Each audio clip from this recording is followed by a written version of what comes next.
Okay, rusted stainless steel. Uh, just up front, this is going to have to be a two-part video. I do not have my tripod. I had left a tripod over here. Apparently one of the girls has done something with it, absconded with it, tossed it, whatever. So anyway, plus if I put this on YouTube, then they'll probably say it's modification of a firearm and do all their stupid strike crap and all that stuff with it. So anyway, this is just cleaning. But this is my 629. Those of you that know me, familiar with me, my everyday carry piece for 10 years. This is my concealed carry gun for over a decade. However, I did stop carrying it when I lost the use of my right arm back this past year. But I have taken to carrying it again. However, I am carrying it in a shoulder holster, which there's another video coming on that. But even though I can't use my right arm at all, I can't hold a gun, can't stretch it out, can't lift, anything like that, I can very efficiently draw left-handed from what's considered a right-handed shoulder holster. But I can easily draw the firearm from the shoulder holster, so I have taken back to carry this as my daily carry. I can only shoot it one-handed though, so neither here nor there for this, but that's an upcoming video. But as y'all know, daily carry gun. And stainless steel is not stainless. It is rust resistant, not rust proof. Had that video taken down, but any of you that remember when my Sig Sauer 1911 Target was stolen, when I had gotten it back, it had some serious rust problems on it. Apparently somebody just threw it under the car seat and left it for a couple of months or whatever. Lord knows what they did to it. So it does happen with stainless steel. You still need to wipe them down, you still need to oil them, you still need to clean them. Now, just a quick backstory on this problem. As I've always told everyone, do not leave your firearms, and this is generally blued firearms, also goes for stainless also, but especially blued firearms. Do not leave your firearms in a leather holster for any extended period of time. Especially older leather holsters.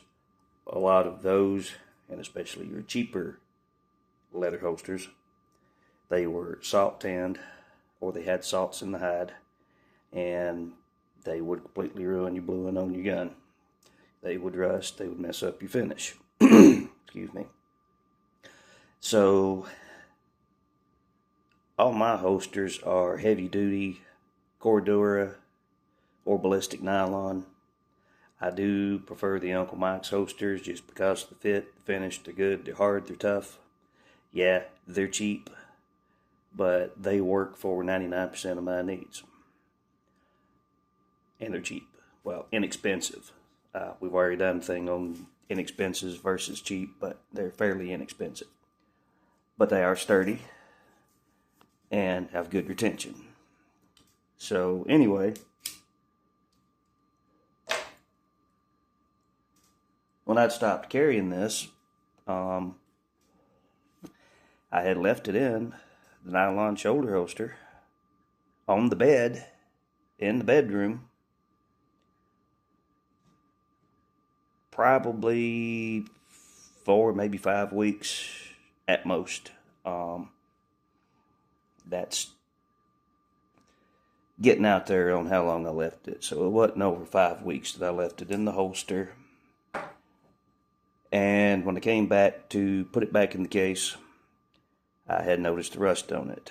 Which again, what we're going to have to do, I'm going to have to show you the problem because I don't have any way of mounting the phone or holding the phone. It's going to take 2 hands to do this. This will be part 1. Make sure you look up part 2, which will be the after. Now, just to show you what I'm going to use to clean it off screen. Again, YouTube crap, so most of the things I have to do with YouTube garbage is off screen, but this will also be on my Rumble. If y'all haven't seen the Rumble channel yet, that's where we have all the good stuff. Crap we're not allowed to put on YouTube, or we have to put a teaser on YouTube to send to the Rumble. So I'll put a link in the description to the Rumble channel, and we have basically more in-depth videos on there. So, long story short, I'm going to clean this off screen. I will come back with part 2, and it will be listed at the same title, only part 2. Rusted stainless steel part 1, rusted stainless steel part 2. Leaving the firearms portion out because of boob tube. So make sure you check out part 2, but generally what I use to just at least start with the rust cleaning is WD-40. Everybody says, oh, well, not everybody. A lot of people are like, I wouldn't let WD-40 touch any of my guns for any amount of money. WD-40 is an excellent cleaner. WD-40, as in the name, water displacement formula 40. WD-40 removes rust, displaces water and moisture. However, it is not a very good lube. For the fact is, WD-40 evaporates off.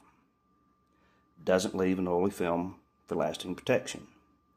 So no, I do not recommend using WD-40 for lubrication. Unless it's at the range, or if you want to be shooting it within the next few days, whatever, that's fine. It's good for that. I keep a can in the bag when I'm at the range. If I need to clean something at the range, if I need to clean the bore, if I need to clean the cylinder, if I'm doing some ammo tests, shooting factory garbage, which y'all know I almost never shoot, I'll clean in between firings. So that's what the WD-40 is. I do recommend, and my number one go-to is rim oil in the aerosol can. Basically what rim oil in the aerosol can is, for those not familiar with it, is WD-40 with Teflon. So the WD-40 portion of the rim oil cleans very well. It's good for wet patching for fouling. It's good for brushing for fouling. It's good for removing powder residue. All the good stuff. However, because it has Teflon in it, once the oil portion evaporates off, it leaves Teflon behind, so it's dry lube. And that way I don't have oil leaking out on my good dress shirts. Not that I wear dress shirts anymore, but back when I wore suits and ties and all that fun stuff, I couldn't stand having oil spots on my pretty white, brand new, $100 white dress shirt. I like a dry lube. Teflon to this day still one of the best lubes that there is. So that's the reason I choose the rim oil with the Teflon in it. So to get to this,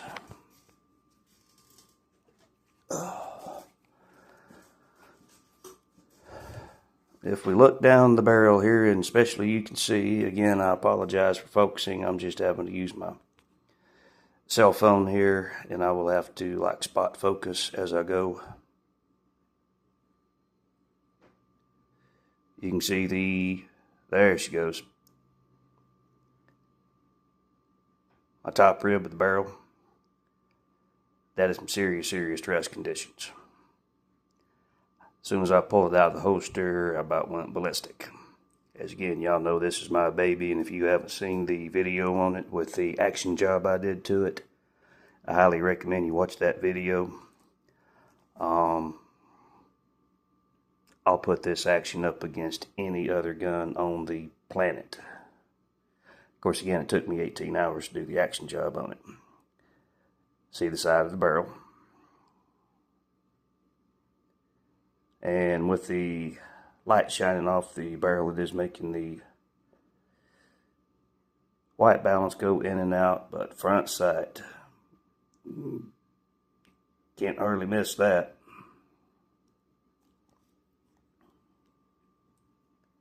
Other side.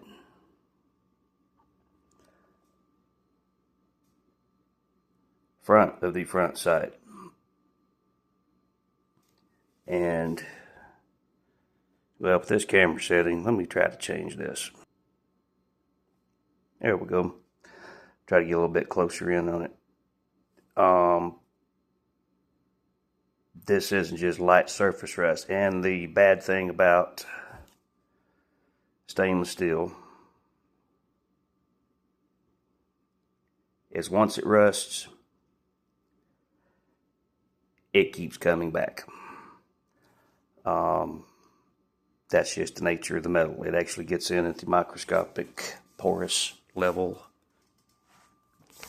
and so it tends to come back. However, keep it clean. Now I could put this on a wheel, polish everything out. I could take it down, get it down through the pores. That way it doesn't really come back strong or anything like that. But that's not something I really want to do with this at this time. I just want to get all the surface rust off of it, which will actually get down to the metal. But to do that, since I do not have WD-40, since apparently it went the way of my tripod, the only thing I have here, and I brought this over for my pistols, you really want to watch about using a lot of these break freeze, or as it says, super penetrating lubricant. You really want to watch about using a lot of these on your firearms because they can be bad for a finish. I've tested all these out. This, I believe nope, I didn't get this at Walmart. I got this at O'Reilly's. But I had tested it out on other blued steel. Excuse me just a moment. Drink a soda pop.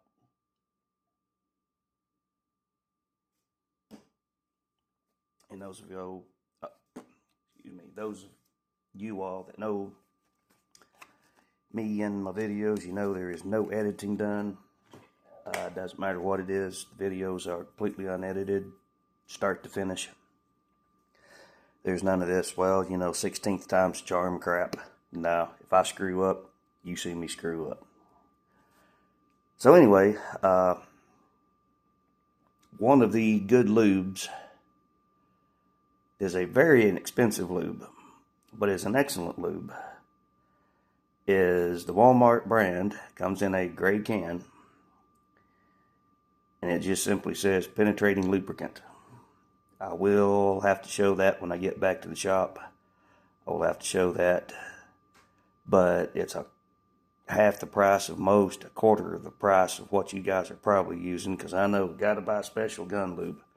It's very inexpensive, very, very water resistant, leaves a beautiful film on top even after you wipe it, still protects the gun. Not sure what it is now. I'd say it's probably $5-6 for a 12-ounce can. Good size can. I'm still using the can that I bought. I paid $2.95 for it. And that was several years ago, and I have a lot of guns to clean. Plus cars, 2 Jeeps, 3 trucks, 2 cars, and a motorcycle. I go through a lot of oil. But anyway, neither here nor there. So again, when I clean this off screen here in just a moment, I'm simply using this. I would prefer WD. WD's a little lighter. It's not as thick. It's not as oily. And it tends to do better just on cleaning purposes. And for abrasive, here's the trick to this. We're not putting steel wool to anything, especially a blue gun. Do not use stainless steel on bluing unless you know exactly what you're doing. And any type of lubricant, and stainless steel, it will take the finish clean off very fast, very quickly, and very permanently. So, I think this is Brownie. I never buy a Brownie, I buy all the Walmart stuff. But just a good heavy duty paper towel.